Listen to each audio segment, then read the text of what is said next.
செல்வந்தனை அழைப்பான், அழைத்து கொண்டு வந்து நிறுத்தப்படும்.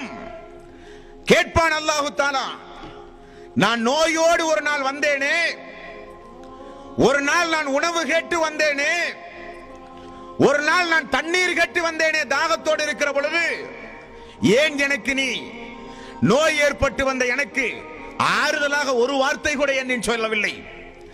பசியோடு வந்த எனக்கு ஏன் நீ பசியை போக்குகிற வழியில் உணவு தரவில்லை? தாகத்தோடு வந்த எனக்கு ஏன் தண்ணீர் தரவில்லை என்று அல்லாஹ் கேட்பானாம். இந்த அடியான், யா அல்லாஹ் எப்பொழுது நீ வந்தாய்? நோயோடு பசியோடு தாகத்தோடு எப்பொழுது நீ அல்லாஹ் நீ வந்தாய் என்று அடியான் கேட்பான். அப்ப அல்லாஹ் நினைவுபடுத்துவான், என்னுடைய ஒரு அடியான் உன்னுடைய தெருவில், உன்னுடைய வீட்டுக்கு அருகில், உன்னிடத்தில் தொழில் செய்கிற ஒரு தொழிலாளராக என்னுடைய அடியான் சிரமப்பட்டானே நோயோடு, அவனை கண்டுங்காணாமல் நீ வாழ்ந்தாயே, அவனை புறக்கணித்தாயே, அவனுக்கு நீ அந்த உபகாரம் செய்திருந்தால் அது எனக்கு செய்ததாக நான் எடுத்திருப்பேன்.